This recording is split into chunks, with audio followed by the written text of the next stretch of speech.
Good evening, everyone, and welcome to Gray Man Prepping. It is time for Survival Saturday, and tonight's topic is after the micronova. What are your plans now? Warning: possible fantasy fear porn, Kool-Aid drinking zone ahead. Then again, maybe not. And how's everybody doing out there? Let's go up here and hit the top here. And okay, we got more coming in here. So first one in was Troop 1351, followed by Phelan Clan Wolf. About a half hour ago, these guys came in. Then Crew 1351. Chit chatting. Geeky Gardens came in. Then Moon over Miami with Prepper 101 hot on his heels. And we got Daniel Berry Sports Highlight who's in here. And we got a couple others out here looking at the numbers up here. We had 9 up there. Now we're down to 7. So I guess 2 of those were some of the ever famous trolls coming in trying to get in to make superfluous comments. But hey, they had to become subscribers and they don't want to do that. So they just backed out of here real quick. All right, so tonight's event is the micronova, and I was surprised to see how much stuff is, over the last several years, the number of scientific papers coming out by more and more scientists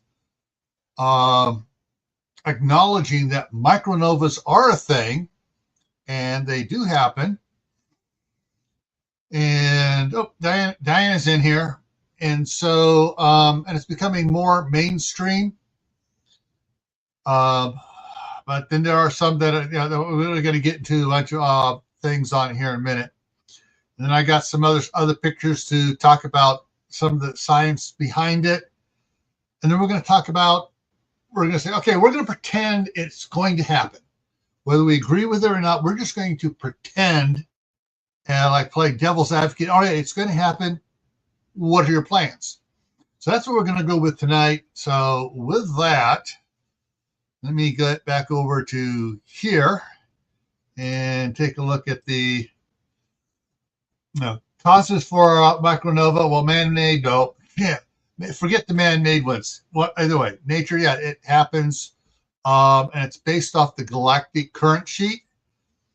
And surprisingly or not, there is a bunch of things on it now out there where they're starting to acknowledge. Okay, yes, the galactic current sheet does exist, and as much as we don't want it to exist, it exists. There are, it's there, and some of the things to talk about this, to deal with it, is the sun magnetic field flips every 11.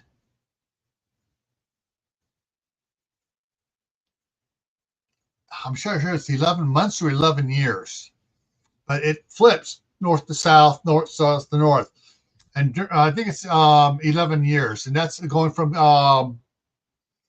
a grand solar minimum to grand solar maximum as it flips, and the cycle of everything going on with it goes through. Well, when it comes to wrong button.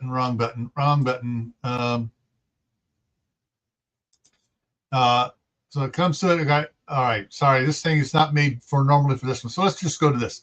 Mitigation. What can we do anything to prevent it? No, not at all. Can we do anything to prevent our being hurt by it as much? Yes. And we're going to have to get into what happens with it, but you'll see what the mitigation is. Recovery is, okay, after it happens, we go about recovering like we do with certain other things beyond our control off the planet here. All right, so this is a little thing showing. So normally the supernovas and stuff have been forever been saying, oh, you got a dwarf star circling a gas giant star, and it sucks stuff off of it till it builds up to a certain thing, and then the little one goes nova, and it all the stuff that's gathered around and gets blasted out into the universe, and that's how it goes. Well, the micronova, some are saying, well, oh, no, micronova, you still need to have two stars, and the one is still a vampire star pulling stuff off it, but it just goes in a little bit. And more scientists go, no, that ain't the way it happens for a micronova. And they say micronovas are not two stars; they are one star going off. And basically, has to do with the galactic current sheet. And I got to bring that up here in a minute. I got a massive headache going on right now.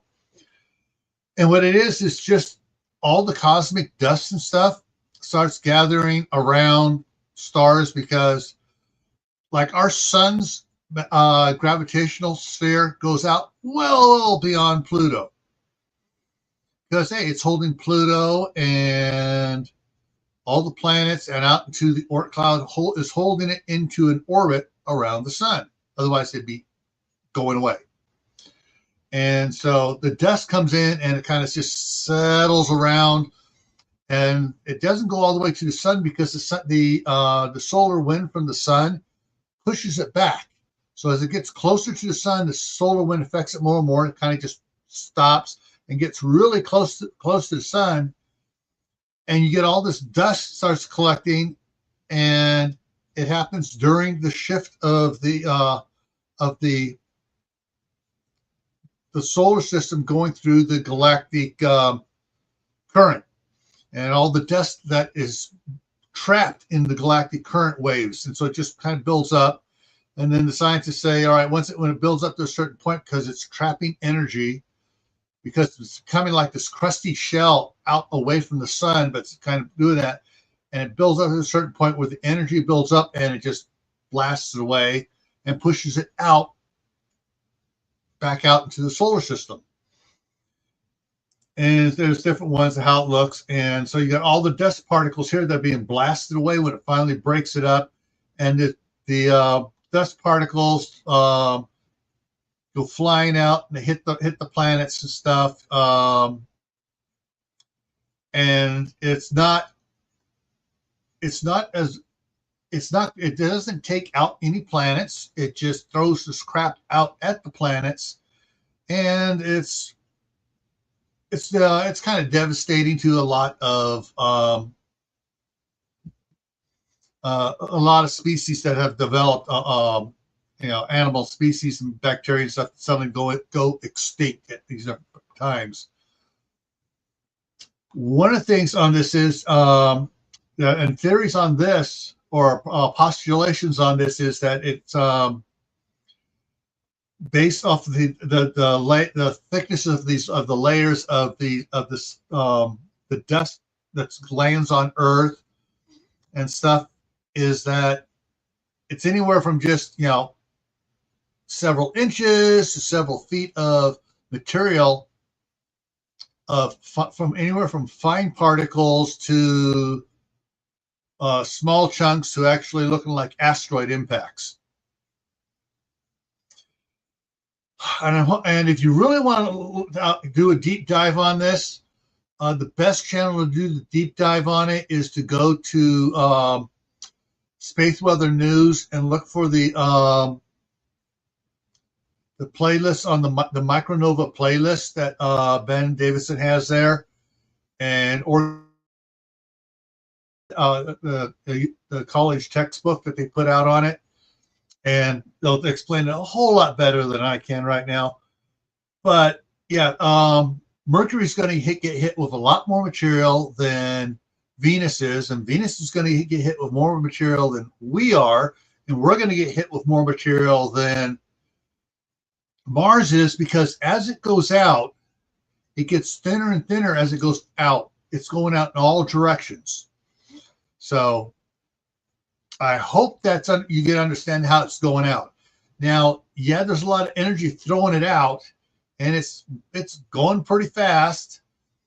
And you know, the duration of this particles going out there, and this is where another one where some of the scientists disagree. Some say it's going to be, you know, it's coming out in mass, and it's going to go out past the, you know, past each planet in equivalent of anywhere from 6 hours to 72 to 96 hours of this dust just storm going by, and it's hot. It's plasma charged dust coming out here, so it goes out, and depending how whether it goes fast or it's slow, as the Earth rotates, and you know, each day, so you're going to get several days of this stuff hitting the Earth, so it spreads around the Earth fairly level, which is what they found in the geological layers and stuff here on Earth. All right, I think that's the last picture I have on that. No, and so it's not like regular meteorites and stuff. Like, you know, you got stuff coming down like here behind me here, where it's coming in this thing, but because it's coming straight at us, it's not like comets or anything else where you see streaks across the sky, because it's coming straight at us.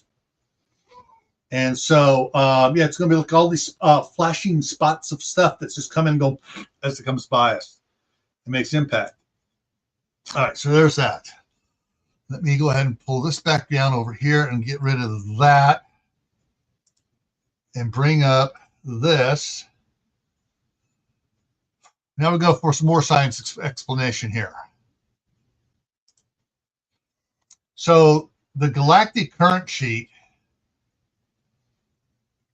goes with the spirals, and the spirals kind of follow the galactic current sheet. And I'm trying to find the one that looks the best for it. I think this one here. Come on, he's supposed to go out. Come on, go to the. Oh, great. Microsoft has, on their updates, has made it so it can't do like it's supposed to do. Anyways, you can see the spirals on it, and the spirals heading out. This is what they're showing here is not the galactic, but the solar galactic sheet, which there is one coming from the sun. But where's the, because it should pop it up to the side out here. Let's see if these will do it. Nope, it's screwing it up big time. Those are the solar winds. So go galactic sheet. And it's trying to do music. Galactic current sheet. Okay.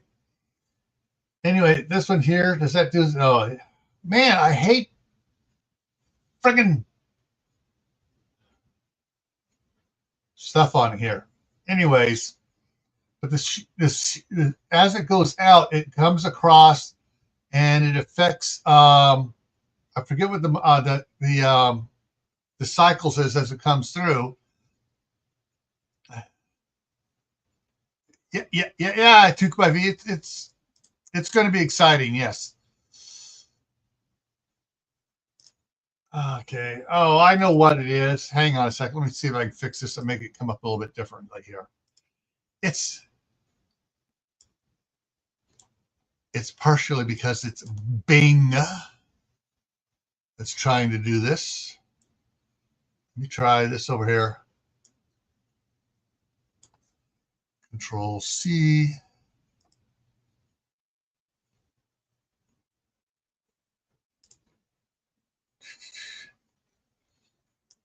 Okay. So there, this might work a little bit better. Yeah, it got away from Bing. And it talks about, you know, and it talks about electrically charged, similar to a giant rippling wave. Anyways, yeah, so it goes across and show more. If functions. Anyway, so let's just go to the images here and see what sort of images it brings up. And maybe I can get those to come up. There we go, a little bit larger there. And so as each one of these waves from the center of the Milky Way galaxy, as it comes out, they get tighter and tighter, but it also takes, the time frame for it to go by takes, thousands of years. As our solar system moves through, as we are moving around and the waves moving out, we kind of pass through each other. So, and Shady Hill Homestead's here. So yeah, there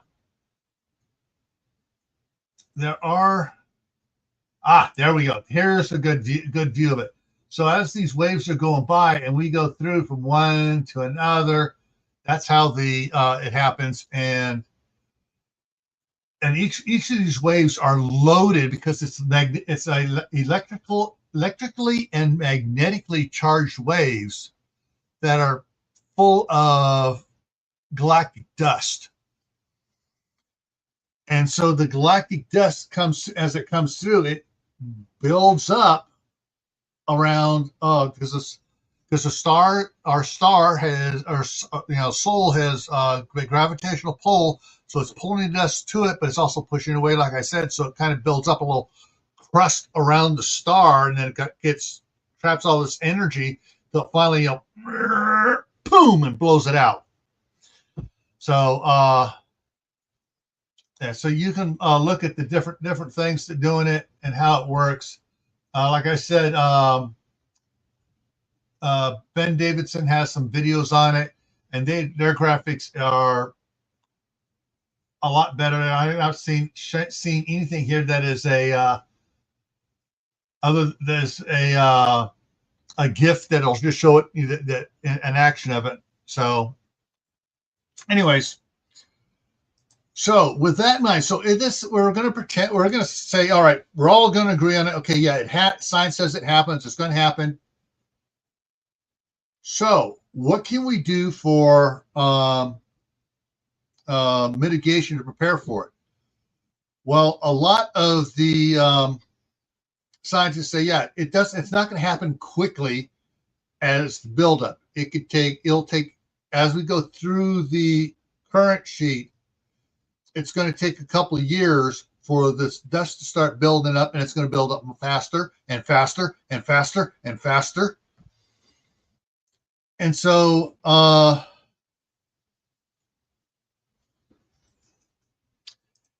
yes! All right, yeah. Shedding, it builds up, it corrects by going micronova, shedding this excess matter building up. So yeah, it's going to happen. It has happened. And some scientists are saying it wasn't an asteroid that killed the dinosaurs. It was one of this event. And there were chunks that hit everywhere, and a bunch of dust came down on Earth. And that's what the sedimentary boundary showing this stuff that came from outer space is the cycle of it. Okay. So what can we do about it? Well, a bunch of scientists, a bunch of different ones, even though they don't agree with each other, all agree is, well, it's happened before when back on our ancient ancestors around, and they saw crap happen. The sun started getting dark as the material built up and stuff, and being superstitious, they all ran and hid in caves. And when it blew up, they were in caves when all this energy and radiation bursts went, and so that's how humans survived. So, the different things, and there are a bunch of different things going on talking about it, and some scientists believe that's where the time frame dates back to the last one was with Atlantis, was an advanced technological society, and it went because it happened. They didn't have caves to run and hide into.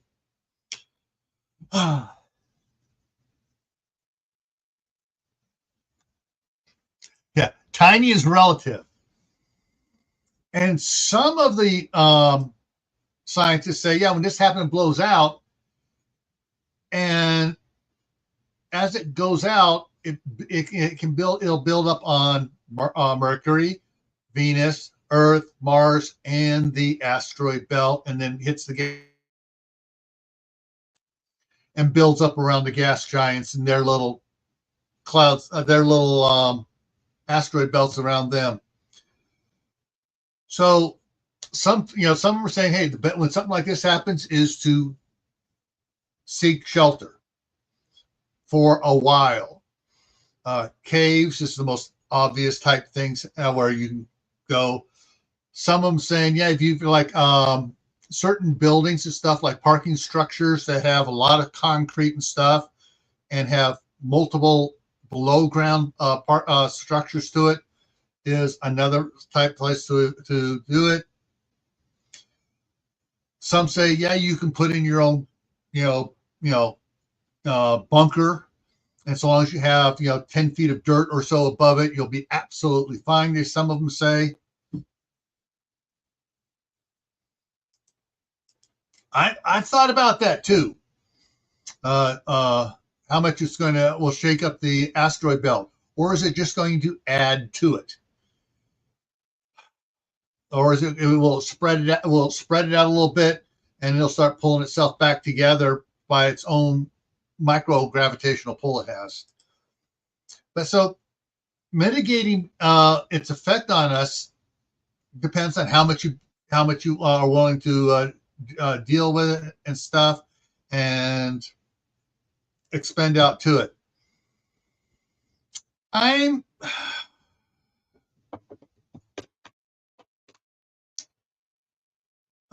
do I want to say this? I'm personally me. It's like, okay, caves, yes. Lower levels of big buildings, possibly, just so long as they don't get totally destroyed. There are several. Some of the theories that are out there. Some of them are pretty, are really adamant about. Others are saying, hey, we really don't know. But this is what some different theories out there, or postulations, whatever you want to go with, where the material coming down on Earth is going to range everything from being like a really bad dust storm coming down to small, like pebbles and grains of sand, and up to small like quarter to half-inch size rocks coming down, mixed with everything else smaller. And some say some of the pieces can get as large as, generally as large as ping pong balls and stuff. So you have this stuff coming down, and then occasionally there's going to be a chunk that comes down.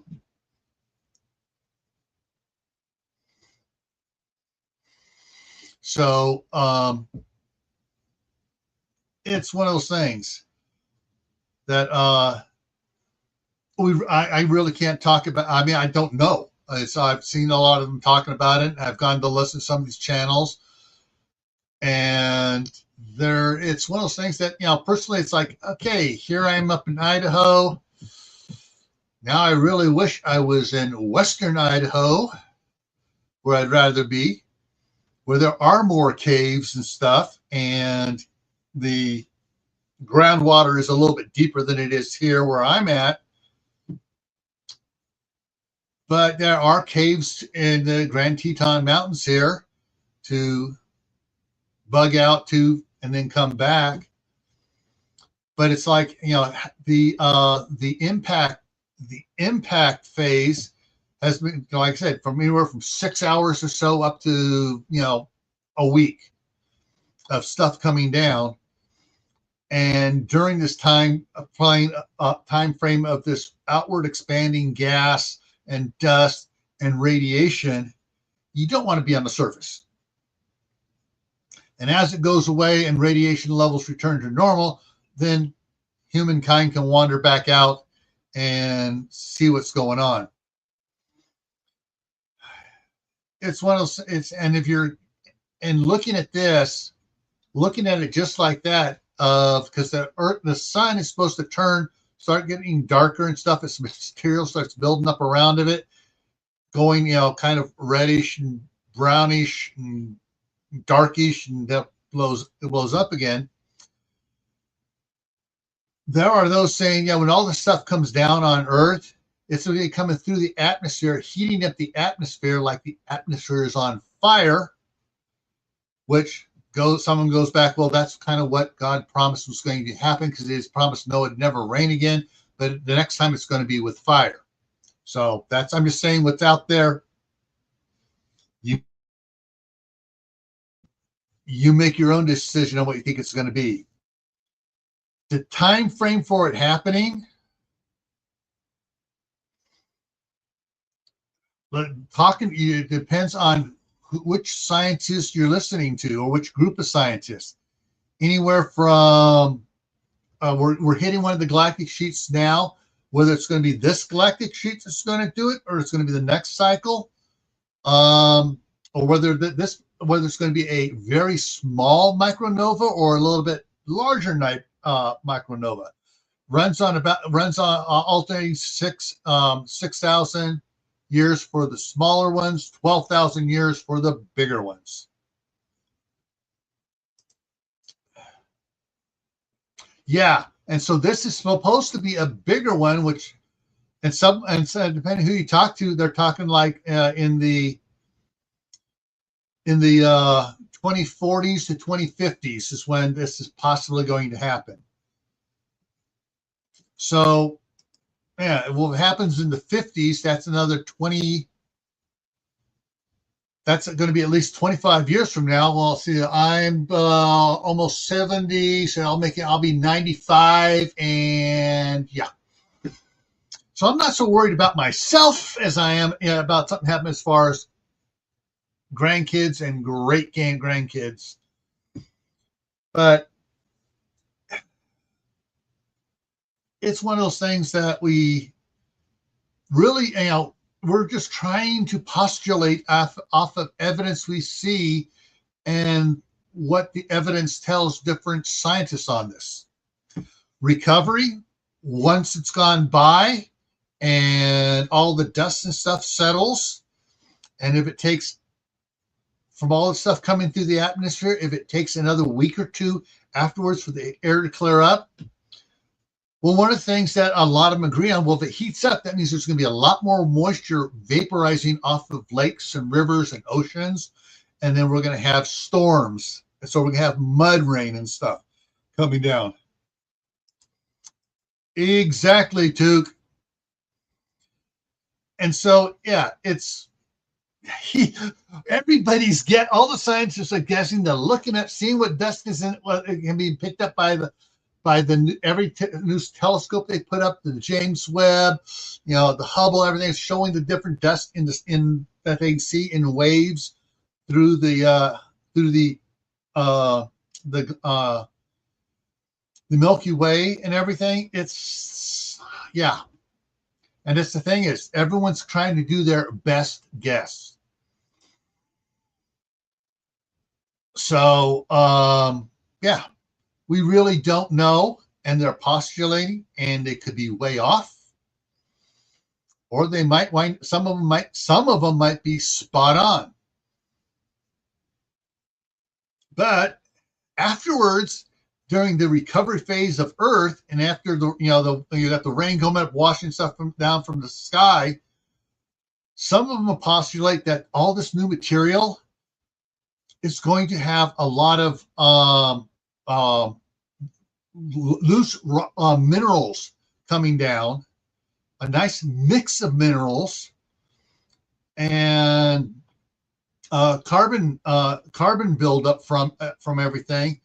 And some are saying the soil is going to be absolutely fantastic for growing in. Sort of like after Mount St. Helens, I had all this ash down, and about 10, 12 years later, all of a sudden, stuff just starts growing phenomenally. And same thing over in Hawaii and some of the other islands where they have volcanic eruption, and 10, 20 years later, everything's just growing, just starts growing amazingly. That is what I'm hoping for, is that we wind up with all this stuff on there, and plant life comes back amazingly. And hopefully there'll be enough wildlife, animals and stuff that when the plant life starts blooming out amazingly, that wildlife will bloom amazingly, and humanity will be able to move forward.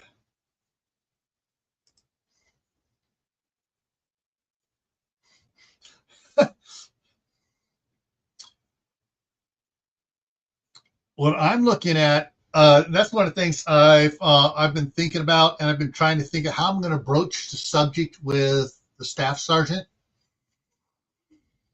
And if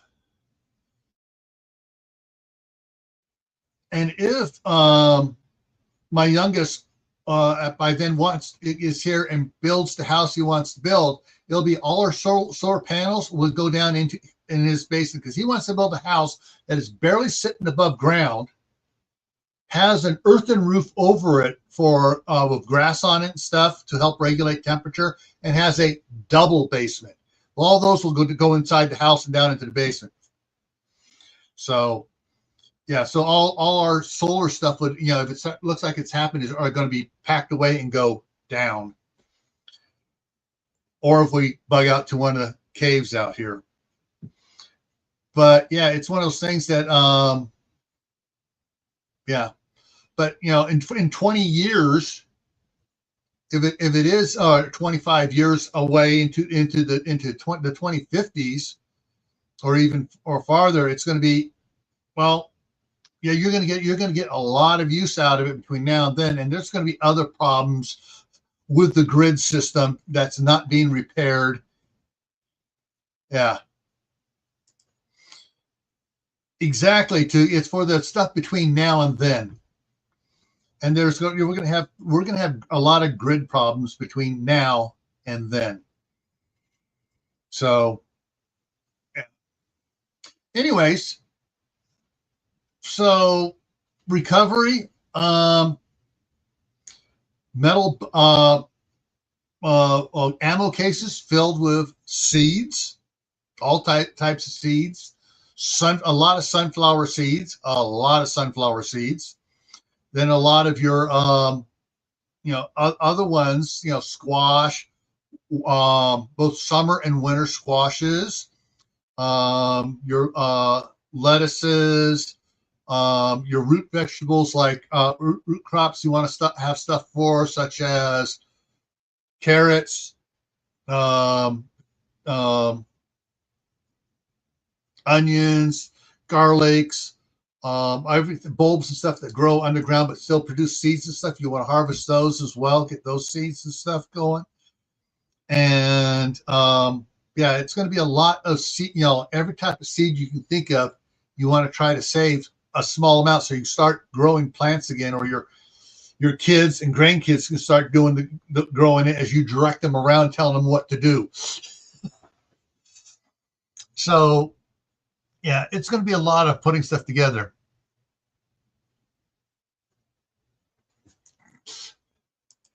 Yeah, exactly. And right now here, this is more scary to me, right? What's going on right now than what we're talking about here. All right, we are over 2 months into winter, and we've had squat in the way of snow so far. Knock on wood. I don't want it all dumping now at once, but this is a really, quote, bad lack of snow winter. Next year could be just the opposite, and we're going to have a ton of snow next winter. So that things come in cycles. I mean, that's just the way the universe is. Things come in cycles. Oh, we had a bumper crop this year. Next year, crap, hardly anything's producing. Following year, oh, we got another bumper crop. Cycles. And, so it may be for that, but so yeah, for stuff, the solar systems you have to keep your house going, Yeah, next winter, where it was bad back east, and out here it was.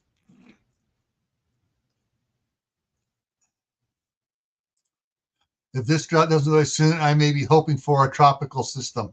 Yeah, there are parts of the country could get so hit hard next winter, and it could really have all the transmission lines get a ton of ice build up on them, and then we're dropping transmission lines left and right, and months or weeks and possibly months where areas are without power. So yeah, you may want your solar system. The things is, we don't know. We can postulate off of past historical weather systems to make in comparisons. Well, this same type of stuff happened in the fall back 84 years ago, so this should be the type of winter we're going to have. So we prepare for what we can. We try to prepare for the worst and hope for the best. And if you prepare for the worst and nothing, to me, I think you're better off than preparing for not so bad stuff and then getting hit with the worst, or even preparing for the worst and getting hit with the worst. So what, for as far as recovery on it and stuff afterwards, it's going to be getting out there and trying to look to see how the land is reacting to all this new stuff on it. There's going to be changes in rivers. There's going to be areas where you got all the stuff gets washed off into the rivers, and the river sediment builds up. So instead of having a nice deep river, it's going to spread out wider and spread out over the land more. Looking back, the Snake River here in Idaho, and down, and some of the rivers down through into northern Utah were of total different patterns, and as they don't know why things changed, and what was a nice wide river is now the deep Snake River, and some rivers that were deep before so they're now wider and stuff. So there's a lot to do. Yes, exactly. Not just building material. My wife absolutely loves her bamboo sheets. And so there's other, there's bamboo is used for making clothes as well that will help out for doing stuff. Certain tree species will do absolutely amazing.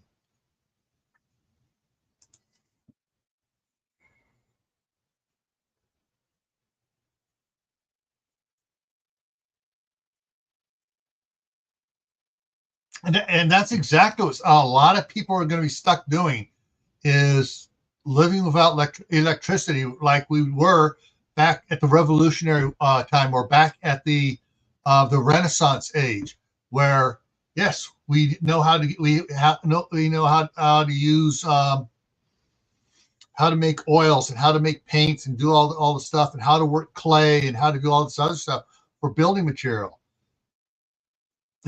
And if we are smart enough, and some people have solar panels and solar production and stuff for energy, and they have packed away laptops and desktops and stuff, organizations have packed this stuff away with hundreds of external drives loaded with information, and we're able to use that info, bring it up. Okay, this is what we're going to need to do to kickstart a new industrial revolution. We will recover faster than other in other past cycles.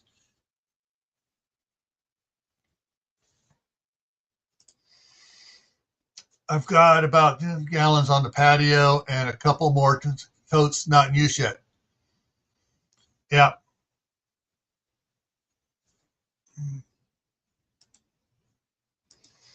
Oh, yeah. I did a video on some bamboo toothbrushes that I got. Oh, I love those things. They just feel so good in my mouth, and they don't tear up my gums, but they get all the plaque out. So after I brush, my teeth feel nice and smooth.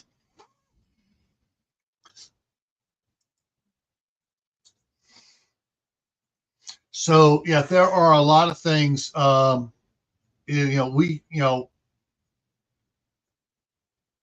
We can see more things happening. We have other cycles of human existence weren't putting stuff into space, into orbit around the Earth. We have telescopes up there. We have information. We have more information than a lot of past cycles of humanity has had as far as certain things going on. Yes, we have lost a lot of we have stupidly lost a lot of information on working wood, working stone, working clays and stuff that we're going to have to rediscover again. But so long as we have some of us that are smart enough to survive around with information, others will be able to be taught, and we should be able to survive pretty good and come back from it.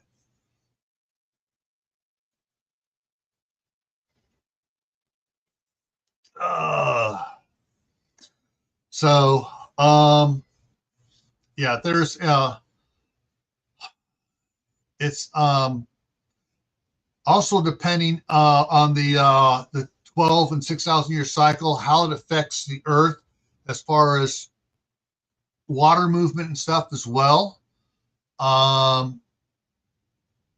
are a lot of great limestone caves throughout the Midwest where people can gather to in large numbers and take their food down there and survive great.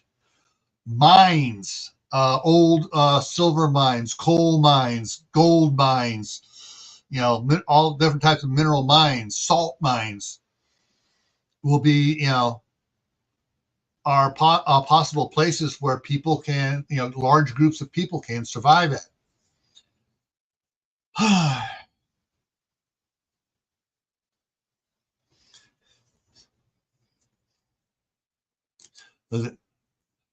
I'm looking at it this way.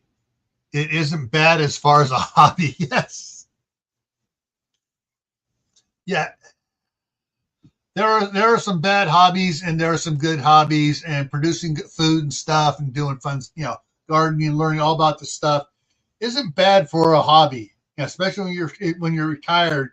It keeps you busy and active and thinking and living longer. So, in conclusion, as far as this goes, as far as I've been able to determine, I think humanity as a whole is going to survive better than past cycles of humanity during these events. So, yeah, it's I have a feeling we'll be better off for the next getting to the next cycle, so long as we can keep politicians in check. That I think is the worst problem we have facing getting ready for this, is the stupidity of these self-serving politicians. But that's another story. Anyways, yeah. So with that, I hope you guys got some information on it. Space weather news again. Ben Davidson has some really great videos with absolutely fantastic graphics on it, and also it shows up all the papers, resources you can read up on to learn about this stuff yourself. So, yeah. Anyway, so coming up here, In the mornings. So Saturday and Sunday mornings for the next, looking forward, I would say probably for the next 4 weeks at least. I'm going to be editing novels and then working on writing the novels too, starting on Saturday and Sunday at 10 o'clock Eastern, 8 Mountain Time. And then Monday through Friday is 11 o'clock Eastern or 9 Mountain Time. In the evenings, coming up Monday on Camp Pat and Family Compound, the topic is canning sauces. And it's so much more than just canning. We're going to talk about freeze drying, freezing, other ways of making sauces and, preserving them. Tuesday here in Gray Man Prepping for Tactical Tuesday is creating a prepper group. Something I'm a little bit more. I'm studying this, but I feel a lot more teaching about creating a prepper group and all the ins and outs of that. Thursday's the Midnight Ride. Friday on Camp Pat and Family Compound, where we're going to talk about seed starting and starting your seeds and seedlings and the different ways to step through it, getting ready to plant as soon as it's the last frost date passes your area. Next Saturday, the evening event here is after the banks are taken over. What are your plans? And we're going to be talking a bit about financial planning too for that. So that's what's coming up here, folks. And I hope you got something. I hope you enjoyed it at least, even if you're sitting there giggling and laughing at me and others, hope you can do it.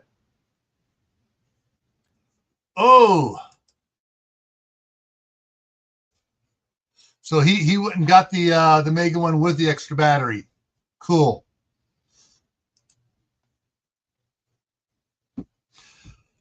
All right, folks. With this, we just want to remind everybody: stay happy, no matter what life throws at you. Don't go out and do anything foolish. Keep adding to your preps. And we'll see you again. For those that are up tomorrow morning at 11 o'clock Eastern time, I'm working on chapter. What I forget? I'm into chapter 3 a little bit because I got there was less errors that I found this time, and so we're working on it. And it's the next couple chapters are really taking some interesting twists and turns for the Scout and the Ninja series. All right, folks, take care, and hopefully see you tomorrow.